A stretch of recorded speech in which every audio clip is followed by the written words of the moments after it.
ante todo, muchas gracias por habernos dado la oportunidad de estar acá. Muchas gracias a Mónica, Julieta.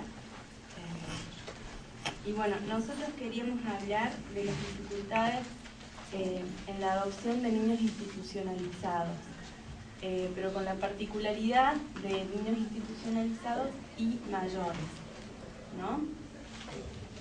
El Registro Único de Adoptantes funciona en las instalaciones del Juzgado de Menores de La Rioja, pero como no cuenta con equipo técnico propio, desde el área de psicología estamos abocadas, entre otras funciones, a realizar las evaluaciones de los postulantes a adoptar, que pueden ser personas solas o matrimonios.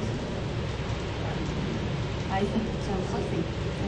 Que pueden ser personas solas o matrimonios, para las vinculaciones, seguimientos.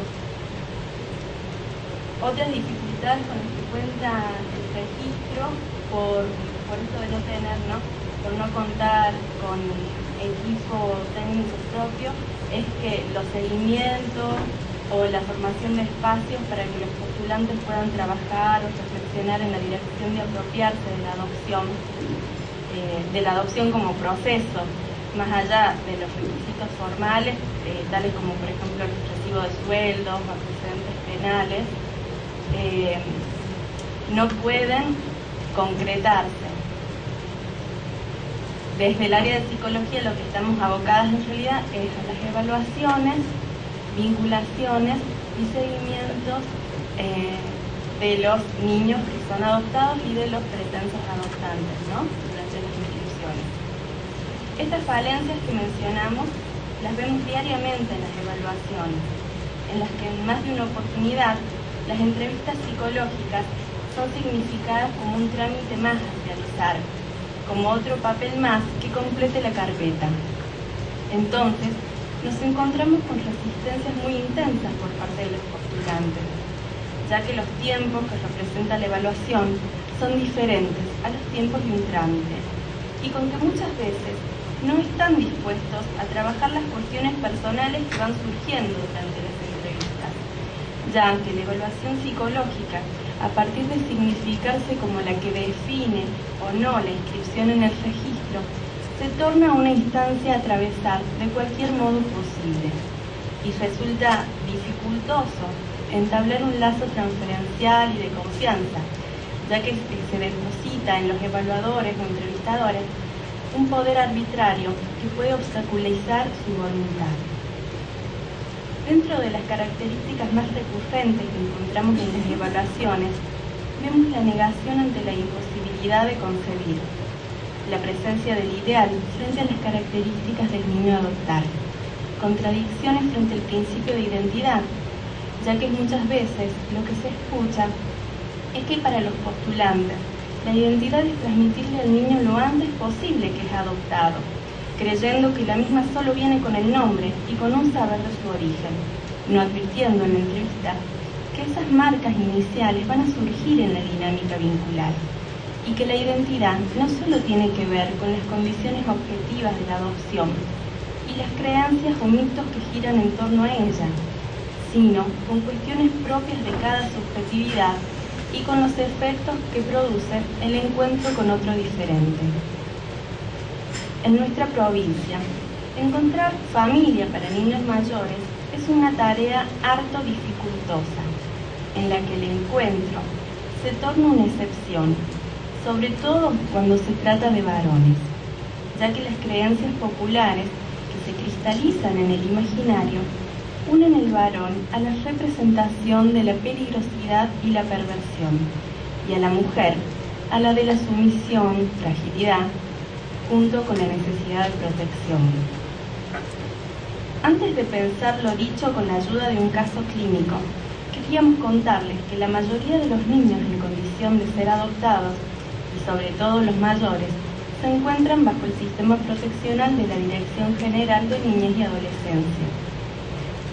Cuando aludimos a niños mayores, hablamos de un rango de edad que va desde los 6 a 16 años aproximadamente. Y también aclaramos que niños mayores no tienen que ver tanto con la edad en sí de estos niños, sino con la consideración que hacen los postulantes en relación a que son ya mayores para ser sus hijos. Continúa mi compañera con el caso clínico, que me honor.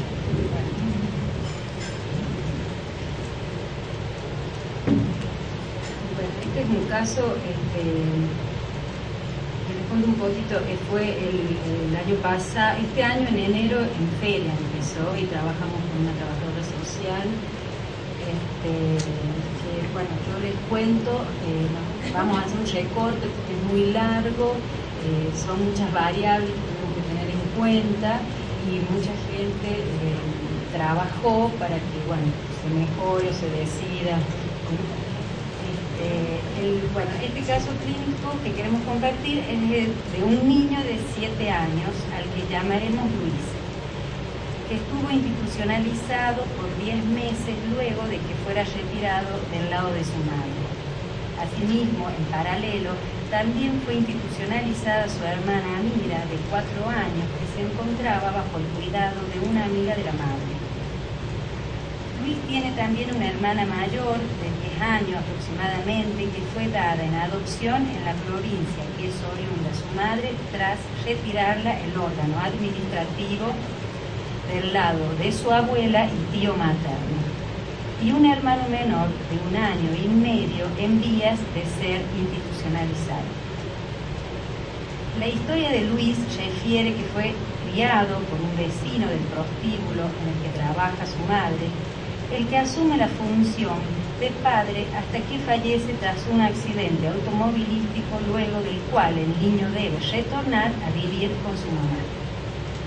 Es a partir de este retorno que la escuela donde concurría detecta cambios significativos en el comportamiento, rendimiento, aseo y nutrición.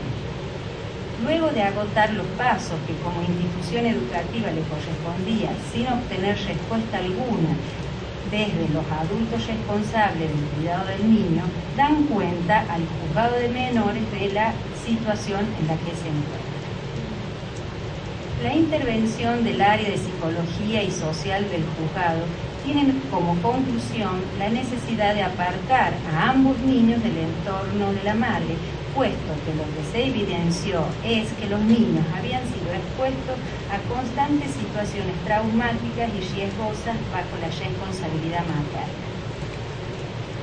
Estas situaciones tenían que ver con consumo problemático por parte de la madre, por el trabajo delante de ellos, ya que la habitación que alquilaba como vivienda era también su lugar de trabajo, exponiendo a los niños a posibles abusos, enfermedades, aparte que era un lugar que compartía con otras compañeras, en donde había también otros chicos, entraban y salían hombres, demás. Ya en el hogar, lo que se aprecia como efecto de lo vivido y de la institucionalización son problemas de comportamiento en la escuela, que lleva a la exclusión del sistema educativo, ya que solo podía participar de la clase acompañado de una maestra integradora.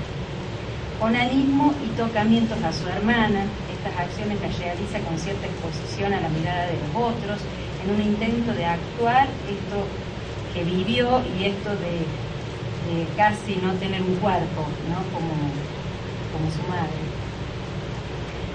Cabe aclarar que lo dicho respecto a estos síntomas tiene que ver con la repetición de las marcas que dejaron la caída de referentes y el abandono, en lo que la primera marca es el abandono originario vivenciado en relación con su madre. Esta caída se actualiza con cada una de las pérdidas que vivió, dándole el niño a la institución el mismo sentido. Teniendo en cuenta las necesidades afectivas de ambos niños y el hecho de que por haber vivido estos años en familias distintas no estaban vinculados como hermanos, se pensó para la adopción en 2 familias que permitieran el contacto entre ellos en el caso que así ellos lo requieran, lo demandaran. Dentro de los matrimonios inscriptos que aceptaban niños mayores, solo uno aceptó conocer y vincularse con Luis, no así con Amira. Fue el juez de menores el que, teniendo los informes técnicos de cada postulante, tuvo que seleccionar el que consideró más oportuno, acompañado en la decisión por su equipo técnico y contemplando tanto las necesidades de los niños como la de los matrimonios seleccionados. Por las condiciones de Amira, corta edad, ser nena, se contaba con más oportunidades, ya que la mayoría de los postulantes consultados estaban dispuestos a adoptarla. Dado que los niños estaban indocumentados, la única información con la que se contaba era la transmitida por la madre. No se conocía la edad verdadera de la niña, creyéndose que la misma era de 3 años, siendo que en realidad Amira estaba por cumplir los 6. Aclaramos que en su conjectura era una niñita muy pequeña, no habiendo adquirido las pautas evolutivas de una niña de edad escolar, puesto que tanto desde el órgano administrativo, a donde estaba internada o bajo la protección, como desde lo judicial e inclusive de la persona de la madre, la trataban como una niña de 3 años y preguntada por su edad, ella respondía con sus deditos señalando 3 años. La pregunta que nos hacemos es qué hubiese sucedido frente a la adopción si los matrimonios consultados y el mismo equipo hubiese sabido la edad real de la niña. Bueno, los postulantes consultados para Luis fue un matrimonio del interior de la provincia cuyas expectativas con respecto a la adopción no coincidieron con las características de Luis. Esto no logramos advertirlo nosotros los profesionales que intervinimos, ¿no? Tanto nosotros como la Dirección de Niñez y Adolescencia. Reflexionando a posteriores, advertimos que el primer encuentro entre el niño y el matrimonio nos anticipaba el pronóstico del desencuentro vincular que iba a disolver toda posibilidad para Luis con ese matrimonio. Se había acordado con los matrimonios que trajeran algún juguete, un presente para los niños, que sirva de puente en la vinculación y nos resultó a nosotros significativo la elección que realiza el matrimonio que iba a conocer a Luis, ya que le traen un rompecabezas de 100 piezas, de 100 pequeñas piezas del hombre araña, que lejos está de ser un juego que permita un encuentro con un otro diferente, sino que establece desde un principio una distancia que ya no puede ser franqueada a partir de entonces. Cabe aclarar que 2 días antes de este encuentro se trabaja en entrevista con los aspirantes, con estas personas adultas, y se les informa cuáles son las características personales del niño y la conflictiva que presentaba, tales como su no escolarización, también su falta de concentración, su impulsividad. Resulta notorio que escojan justamente un juego que tiene que ver con el desempeño intelectual y con el compromiso de funciones yoicas, cuando por sus profesiones, les aclaro que ellos son maestros, profesores rurales, y saben, poseen conocimiento acerca de los logros madurativos que son esperados para un niño de 7 años. El despliegue vincular que intentan asumir con respecto al niño es desde la diada maestro-alumno, enfatizando y marcándole en todo momento las limitaciones a nivel intelectual, a lo que el niño responde de la única manera para él conocida, es decir, con rebeldía, movimientos corporales tendientes a la descarga y con desprecio e ingratitud según los adultos, provocando el rechazo y la confirmación de las características que el matrimonio le atribuye. Sin embargo, luego de este primer encuentro, Luis quiere volver a verlos y conocer el lugar donde viven. Por tanto, se acuerda un día de visita en el que pasean juntos y al día siguiente son autorizados a retirarlo del hogar donde vive y llevarlo con ellos a su casa en el interior de la provincia por un fin de semana. Luego de esta visita, el matrimonio plantea no sentirse en condiciones de adoptar al niño.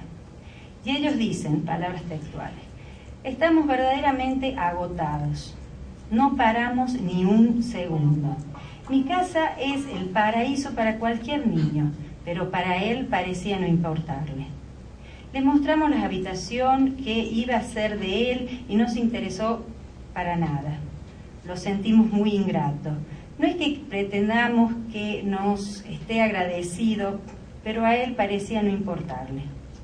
Ella se moría de vergüenza porque fuimos a una familia amiga y cuando nos fuimos tuvimos que decirle que vuelva a saludar, porque se iba sin hacerlo. En otro momento nos quedamos helados porque agarró la comida con la mano y se la pasó por la boca a ella, haciendo el mismo gesto, o sea, así hizo, ¿no? Luego se puso a llorar como un bebé, pero no sabemos por qué. Le preguntábamos y no decía nada. Nos prestaron una bici para Luis, una familia amiga, y se la tiró al auto cuando ella se iba a comprar helado y le pidió que se quedara.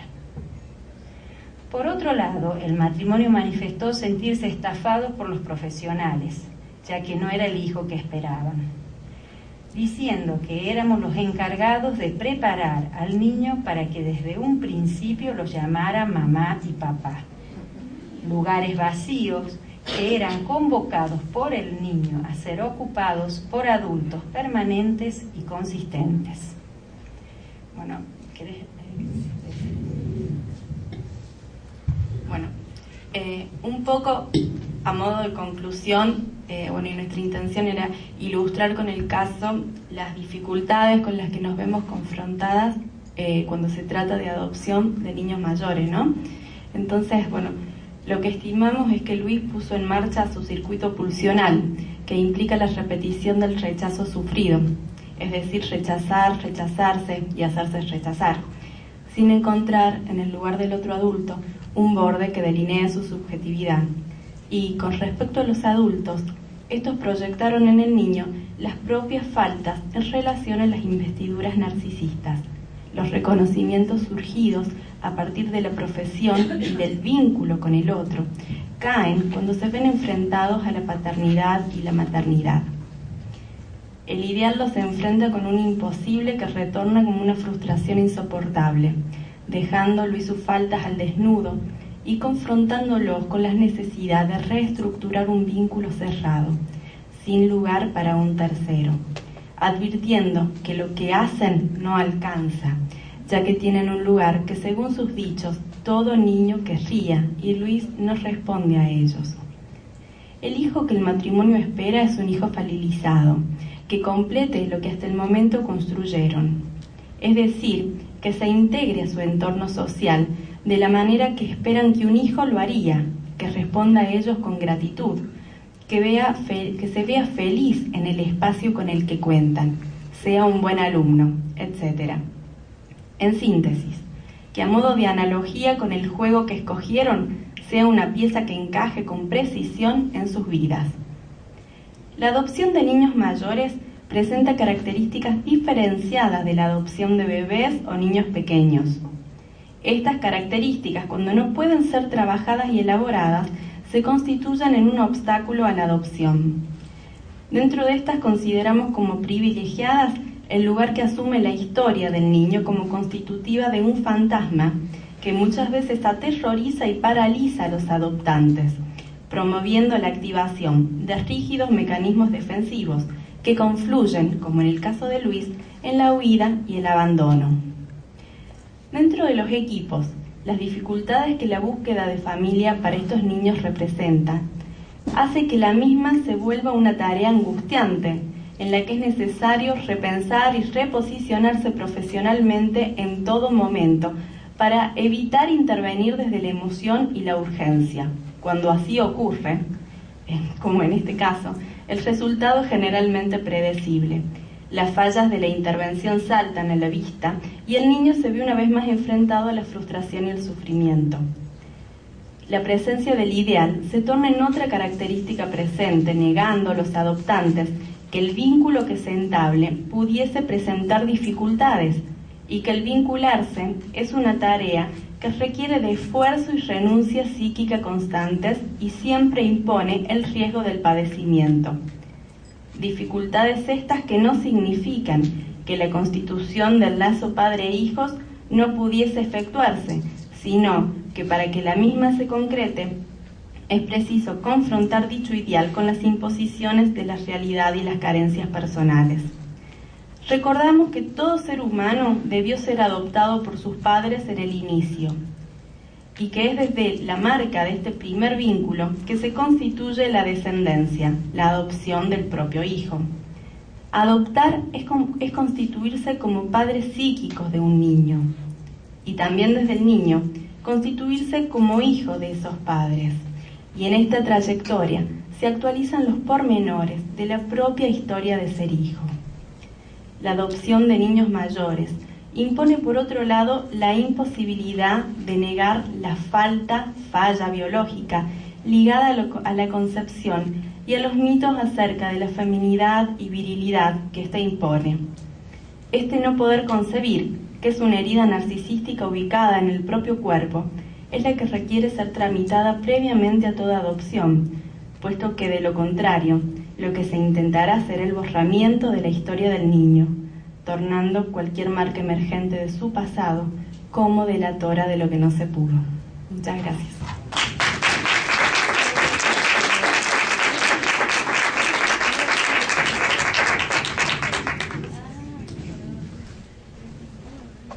Presentamos ahora a la licenciada Susana Barrio Nuevo, psicóloga integrante del Poder Judicial de Tucumán, docente de la Universidad del Norte Santo Tomás de Aquino, como profesora adjunta de cátedra de la Psicología Jurídica, Deontología y Legislación Profesional en la carrera de Psicología, docente a cargo de las prácticas profesionales del área jurídica, doctorando en la Universidad Nacional de Tucumán, mediadora, capacitación docente en centros de capacitación judicial, ex integrante del gabinete psicosocial como perito forense. Actualmente se desempeña en recursos humanos como coordinadora del Departamento de Psicología del mismo, abocada al área de salud y relaciones laborales de los operadores del Poder Judicial de Tucumán. Bien. Su ponencia lleva el nombre de La serialidad criminal en casos de abuso sexual, avances en interdisciplina. Sí, buenos días. Me parece un espacio precioso, quiero como todos agradecer, pero digamos esta oportunidad que tenemos de interrogar las prácticas, de interrogar al sujeto de las prácticas y generar este espacio de comunicación, de intercambio, de preguntas. A continuación quiero exponer este caso que he trabajado en el área penal cuando pertenecía al gabinete hace poco tiempo. Entonces, fue surgidas del intercambio, claro. Aquí quiero exponer algunas reflexiones que surgieron de intercambio con el equipo del Poder Judicial que intervino en el caso penal sobre abuso contra la integridad sexual y que a partir del análisis de los datos se pudo connotar como serial. En esta oportunidad también mi intención es poner en evidencia la importancia que cobra la presencia de las distintas ciencias convocadas en el tratamiento de un mismo objeto de estudio de investigación, el sujeto del delito serial. La experiencia presente fue trabajada con una metodología de investigación criminal, método OFA, estudio operativo de casos, que permite, mediante la detección de características particulares de las huellas dejadas por el agresor en las víctimas, arribar a una inferencia acerca de su perfil social, geográfico y psicológico. El psicológico es aquel en donde interviene el psicólogo. El caso se comienza, un breve resumen primero, se comienza a investigar por iniciativa policial en marzo del 2008 y se concluye en el año 2011 con la identificación del sujeto que abusara sexualmente de 6 niñas en las inmediaciones de la capital tucumana. En octubre del corriente año, de este año, se realiza el debate oral, o sea, recientemente, en donde la sentencia condenatoria por unanimidad dispone la pena de 29 años de prisión para el imputado. En realidad se lo condena por 5 de los delitos, no el sexto, en el cual, digamos, hacía falta con una prueba de ADN clara y definitiva. Aún sí guardaba las mismas características Era un sexto caso que era compatible con los anteriores. Es decir, es el primer caso en Tucumán abordado con una metodología diferente que se concluye con éxito. ¿Por qué decimos con éxito? Por cuanto sabemos que la justicia penal refleja para la comunidad el éxito o fracaso de la actividad judicial, ya que los delitos, dada la rápida difusión por parte de la prensa, cobran mayor impacto a nivel social, reflejando positiva o negativamente su eficacia.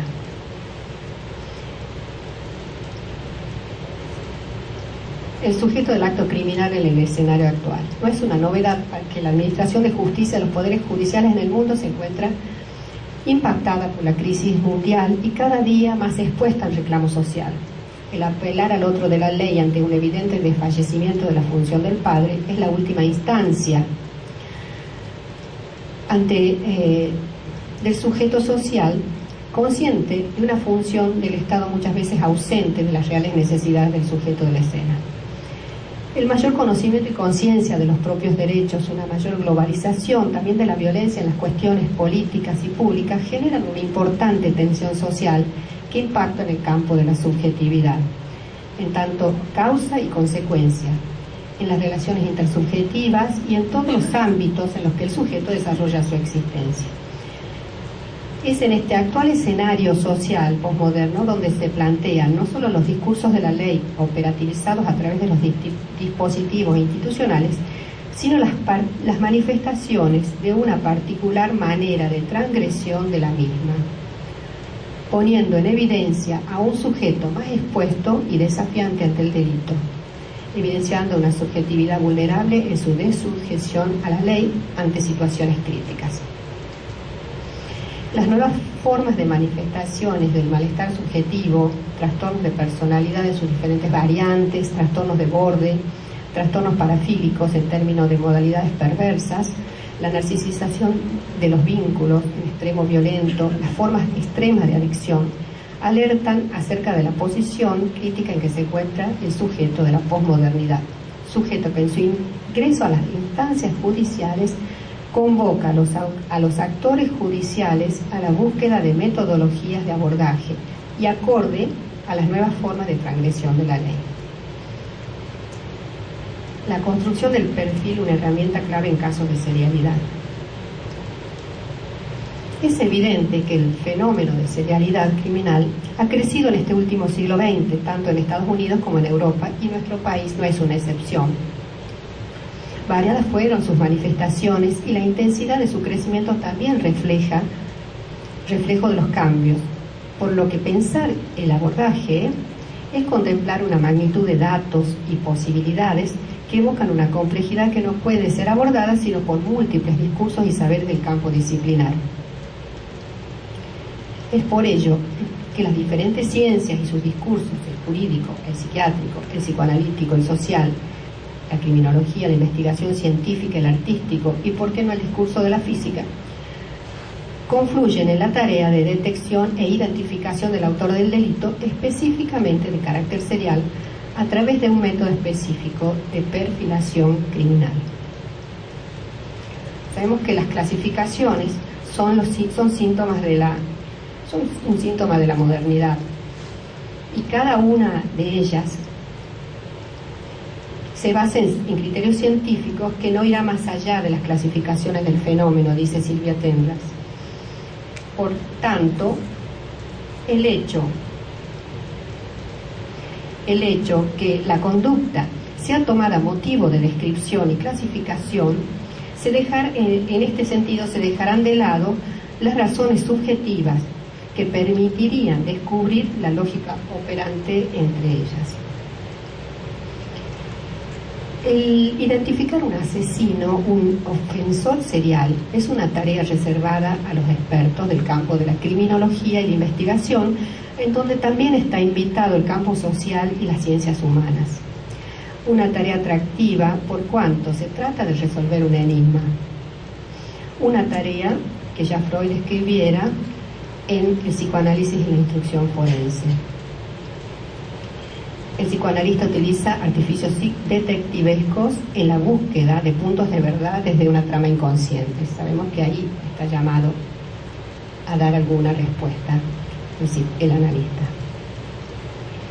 Los antecedentes del método de investigación judicial nos remiten a la literatura, no sé si ustedes conocen, en Cowling, que decía en el tema Avant la lettre. Avant la lettre tiene que ver con la vanguardia, ¿sí? Una tarea que remite Sherlock Holmes y otros que le siguieron también las novelas de Allan Poe. En muchas de sus novelas expone casos de investigación serial. Amplia la biografía y la historia al respecto. En cuanto a sus inicios, tenemos la historia de Jack el Destripador en 1888, es un caso muy conocido, y en 1929 en Alemania se realizó un informe sobre una serie de delitos sexuales y homicidios que posiblemente pertenecían a un mismo autor. Otro dato significativo fue el perfil psicológico de Hitler realizado por el Servicio Secreto de Estados Unidos en 1943. Pero el primero, en el sentido más estricto, fue en los años 50 en Nueva York, en donde se realizó un perfil psicoanalítico de la personalidad de un colocador de bombas, que hoy señalaríamos como terrorista. Y a partir de allí, el método se fue precisando y sistematizando a comienzos del año 70, por iniciativa del FBI, agregándose el estudio de la víctima como clave para poder conocer las características de la ofensa. Si el objetivo es identificar a un sujeto desconocido que cometió un delito para su detención y confrontación con la ley, ¿cómo realizar un perfil sin tener delante al sujeto del acto? Como bien dijo un experto, que lo deben conocer, y santo, en estos temas, resulta significativo que en una sociedad impregnada de individualismo y masificación, alguien, el sujeto del delito, monta una escena intentando salir posiblemente del anonimato, sabiendo que esta conducta, que esto repercutirá en los otros. A lo cual agrego que al hacerlo inscribe de manera repetitiva la marca de su goce en otros sujetos, en un particular juego, exponiéndose ante la mirada y la persecución legal. Si nos interrogamos por la nosografía, diríamos, ¿de qué estructura subjetiva estamos hablando? ¿Se trata de psicosis, neurosis, psicopatía, rasgos perversos, narcisismo, al decir de Kemper? Para ello contamos incluso con la posibilidad de hacer una lectura crítica de la escena del crimen, en cuyo caso esta puede orientar hacia la hipótesis y acerca de si se trata de un asesino organizado o desorganizado. Ayer la colega nos hablaba de la autopsia psicológica, la lectura de las huellas, para poder llegar a construir, digamos, un perfil de personalidad. Sin embargo, nada responde, no obstante todo ello, lo que nos dice la escena, lo que nos dicen las huellas, nada responde acabadamente a la pregunta por el motivo de la repetición del crimen. El acto de matar, montando casi la misma escena una y otra vez. Todas las características que podemos descubrir tienen por finalidad la construcción del perfil. Anticipar, predecir o capturar a un asesino de determinada personalidad. Pero, ¿acaso nos dicen algo acerca de la estructura subjetiva y su singularidad y particularidad y particular tratamiento del goce?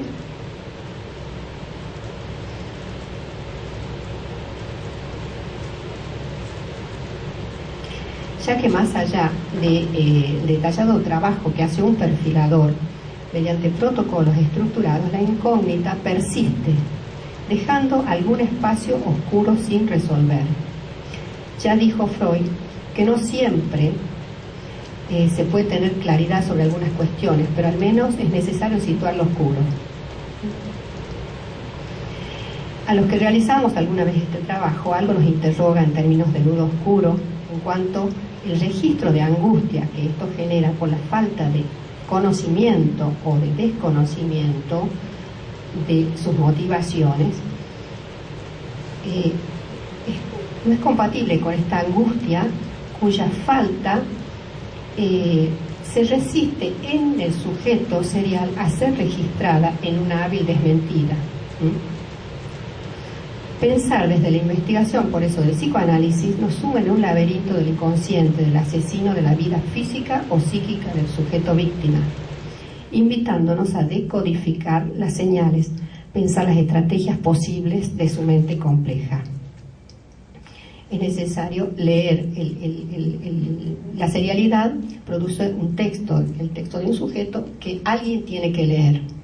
Es el sujeto, el perfilador, el psicólogo, diríamos algo más que un psicólogo. Podemos hacer una lectura más compleja, pero quien hace la lectura es aquel que trata el caso.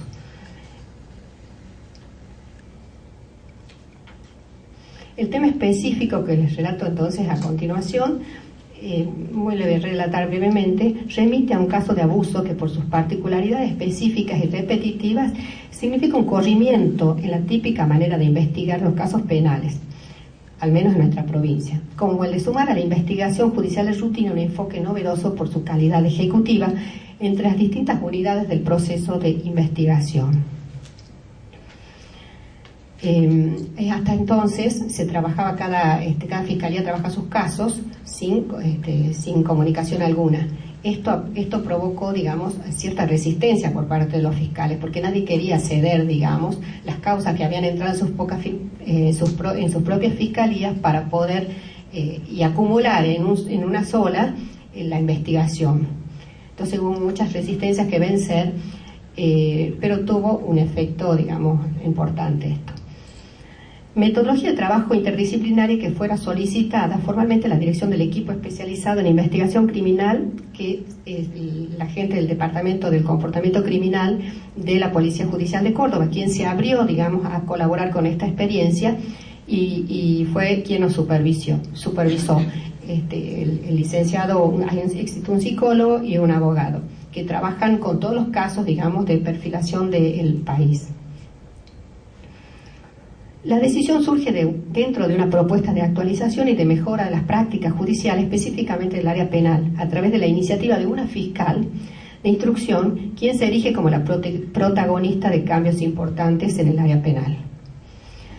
Este caso es señalado entonces por la policía de Tucumán en un principio como de características seriales. Es la policía quien tiene estos datos y ellos sugieren, digamos, a la fiscal, luego de analizar 3 casos, digamos, similares, la posibilidad del tratamiento como serial. A partir de ese momento hubo muy buena disposición de los investigadores policiales para trabajar, para abrirse al trabajo de manera conjunta. A partir de ese momento se ponen en acción los equipos, tanto de la policía como del Poder Judicial, oportunidad en que yo fui sumada como psicóloga a la investigación específica en el caso. Analizado el caso con elementos posibles, se convocó a expertos en el método OFA de Córdoba y se inició de manera conjunta un proceso de análisis a través de protocolos y seguimiento de las huellas del posible autor del delito del abuso sexual de estas 6 niñas. Los casos iban apareciendo, digamos, a medida que avanzaba la investigación, se repetían, y en el término de 2 años sumaron a 6. Ocurrieron en los primeros meses del año 2008, el primero, y se sucedían con ciertas similitudes en cuanto a fechas, días de la semana, horarios y modalidades de abordaje. ¿Cómo hacía este sujeto?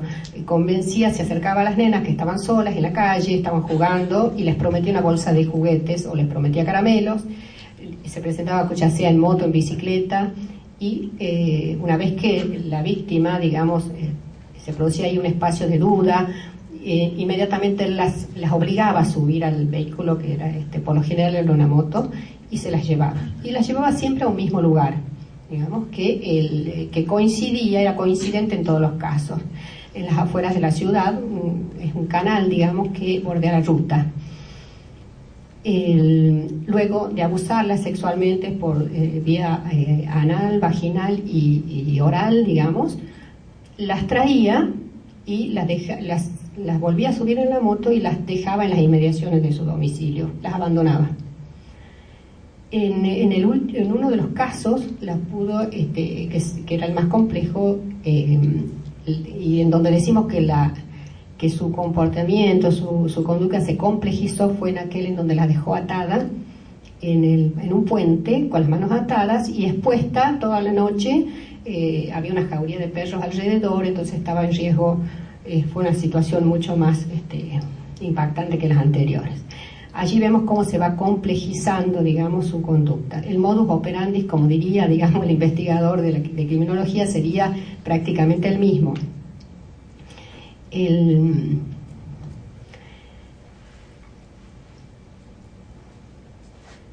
caso, por sus características, tomó rápidamente notoriedad a través de la prensa e impactó en la comunidad.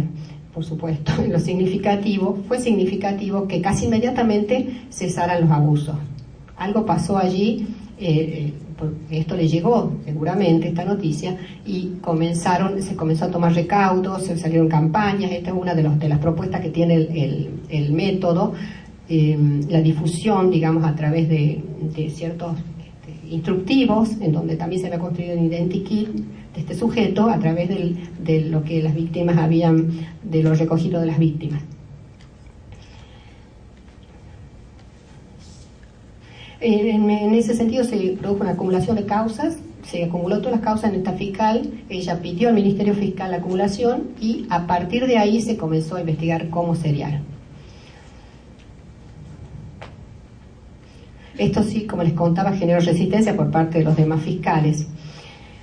Sin embargo, se le hizo lugar y continuando, claro, resulta significativo porque en un momento en donde todos quieren, digamos, tener menos casos, ella quería tener todos los casos sin dar alguno, sin brindar a cambio de otro, digamos. Entonces, ¿por qué? Porque, claro, toda esta actividad genera una expectativa, digamos, y este deseo de concluir con éxito el trabajo. Continuándose además el seguimiento de los casos que continuaron ingresando en otras fiscalías para observar las similitudes, que hacía el ayudante, se iba, buscaba las causas, preguntaba, y así se fue descubriendo que prácticamente habían entrado en distintas fiscalías otros casos que, de no haberse pensado como un caso de serialidad, hubieran quedado, digamos, como casos singulares. Se hizo un seguimiento, también lo que se llama cifra negra, periodos ventana, por parte de la Fiscalía, que son aquellos que se investigó en la cárcel, porque la pregunta era qué pasaba si el abuso se producía los días viernes. Por lo general, martes y viernes, esto se saca de los protocolos, y eran horarios de la siesta. Entonces se hipotetizó dónde estaría, en qué trabajaría, cuáles eran las horas libres que tenía, y de ahí se fue haciendo, digamos, una construcción hipotética acerca de dónde, cuál sería su actividad para la búsqueda, cuál sería la edad posible según los registros de los identikit, cuáles serían sus condiciones socioeconómicas y en dónde habitaría para poder ser encontrado. También periódicamente se realizaba el análisis de seguimiento de parte de la policía a los fines de evitar nuevas manifestaciones. También se hizo, yo trabajé en la construcción de los protocolos, digamos, en llenar los protocolos en las entrevistas con las víctimas. Las víctimas las niñas ya habían sido evaluadas en cámaras Gesell. Aquí intervinieron 2 psicólogas que están en este momento para la toma de testimonio. Mientras tanto, finalmente se elevó un informe al Ministerio Público Fiscal, en cuya construcción y también en el análisis intervinieron todos los eslabones de las unidades de investigación. Es muy interesante esa escena en donde todos pudimos, los intervinientes, también el médico de la policía, el especialista, todos los especialistas nos reunimos ahí en el centro de capacitación para evaluar y construir juntos un perfil. En este caso, luego de todo de escucharnos, porque es muy interesante eso que dijo la colega ayer, el tema de la interdisciplina. Una cosa es hablar de interdisciplina, otra cosa es realizarla, ir más allá, este encuentro con la disciplina del otro y poder pensar juntos, que es más que la suma de las partes, creo. En esto les leo brevemente el perfil, que en realidad coincidió ampliamente con el informe psicológico del gabinete que se realizó una vez que se apresó a este sujeto. Dice así: en este construimos con el psicólogo de Córdoba. Se trataría de un sujeto con rasgos perversos que se muestran compatibles con características de inclinación pedofílicas y sádicas, con una modalidad criminodinámica compatible con serialidad, proclive a la reiteración de actos impulsivos, agresivos, de perversidad manifiesta, actuando sus impulsos mediante el sometimiento de sujetos vulnerables, elegidos deliberadamente y con los cuales pretendería sobrecompensar la necesidad de dominio basado en el ejercicio de abuso de poder sobre las respectivas víctimas. Aunque actúe, voy a leer más, voy a sacar algunas cositas para no hacer tan largo, aunque si bien actúa en momentos de manera compulsiva e impulsiva, observamos que la agresividad hacia las víctimas puede ser dirigida de forma voluntaria y oportuna en expresiones conductuales de perversidad manifiesta egosintónica y bajo el total control de los objetos previamente seleccionados. Las expresiones de manifiesta baja tolerancia a la frustración pueden limitar sus posibilidades de establecer relaciones interpersonales. Bueno, además de este perfil psicológico, se pudo inferir sus condiciones socioeconómicas, ya les dije, y su posible lugar de residencia, como así también las características de ciertos tipos de vínculos y el tipo de trabajo. Abocados a la búsqueda, el equipo de investigación se tardó 2 años en lograr dar con el autor, logrando su detención a raíz de un banco de ADN que contenía los datos genéticos, ya que como se infiriera, era muy probable que tuviera antecedentes policiales. De hecho, los tenía, y ya él había estado imputado en una causa que también había producido mucho ruido, digamos, a través de la prensa, por el abuso de 3 jóvenes, esto lo sabemos después, que se llamaba la causa del Abasto. El Abasto es un lugar donde se baila, había muchos boliches, qué sé yo, y a partir de ahí ocurre un abuso muy importante de 3 jóvenes y se toma el registro de ADN, y por eso él en ese momento, si bien estaba libre, había un registro de datos. Por eso es importante todo esto que se fue construyendo a partir de esto, ¿verdad? En realidad se lo encuentra, pero de manera indirecta. Bien. Entonces, ya para ir terminando, entonces sí, yo tenía acá lo que puso la psicóloga que lo vio en el gabinete, para decirles. La causa estaba caratulada como un sujeto desconocido, y a continuación menores y los nombres de las menores, ¿verdad? Aquí dice: por todo lo expuesto, hace toda una detallada exposición sobre los aspectos intelectuales, emocionales, y al final dice: por todo lo expuesto es posible inferir que el señor posee una estructura perversa con características psicopáticas, baja tolerancia a la frustración e incapacidad para aceptar demora en aquello que lo pueda gratificar, donde se observa dificultad para mantener vínculos constantes con adecuados objetos del medio, no contribuyendo en el aprendizaje de sus experiencias, por lo tanto su conducta no se vería modificada aún ante una adecuada estimulación del medio. Eso creo que con esto, bueno, algo así de su nivel intelectual, término medio, esto es lo que habíamos puesto en el perfil. Impulsividad, agresividad encubierta, frialdad afectiva, insensibilidad, desadaptación social, sin prever la consecuencia de los actos.